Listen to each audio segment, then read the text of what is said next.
ન્યૂઝીલેન્ડમાં વસતા ગુજરાતીઓને સ્વદેશ પરત આવવા તાત્કાલિક વિઝા મળી રહે તે માટે ગુજરાત સરકાર એક્શનમાં આવી છે। ન્યૂઝીલેન્ડમાં વસતા ગુજરાતીઓને તુરંત વિઝા મળે તે માટે મુખ્યપ્રધાન વિજય રૂપાણીએ સૂચના આપી છે।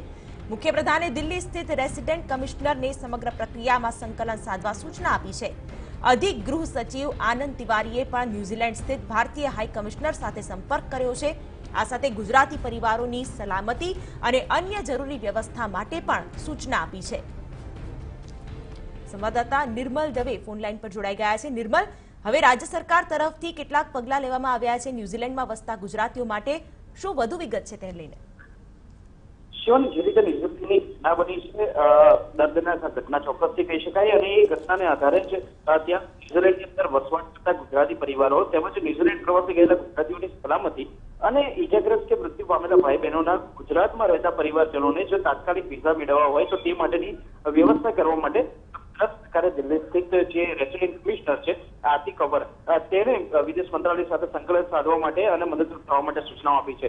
બીજી તરફ ગુજરાતના ગૃહ વિભાગના અધિક મુખ્ય સચિવ છે AM તિવારી, તેમને ન્યૂઝીલેન્ડ સ્થિત ભારતીય હાઈ કમિશનર સાથે આ ઘટનામાં સંકલન સાધવા માટેની વ્યવસ્થા કરવા માટેની સૂચના આપી છે। તો સાથે સાથે GADના પણ ACS છે શ્રીમતી સંગીતાસિંહ, તેમને પણ મદદરૂપ થવા માટે સૂચના આપી છે। એટલે ટૂંકમાં ગુજરાત સરકાર દ્વારા ન્યૂઝીલેન્ડમાં સ્થાયી જે કમિશન છે તેની સાથે પણ સંકલન સાધવામાં આવી રહ્યું છે। આ ઉપરાંત દિલ્હી સ્થિત જે કમિશન છે તેની સાથે પણ સંકલન સાધવા માટે સતત તૈયારીઓ કરવામાં આવી રહી છે, સંપર્ક સાધવામાં આવ્યો છે।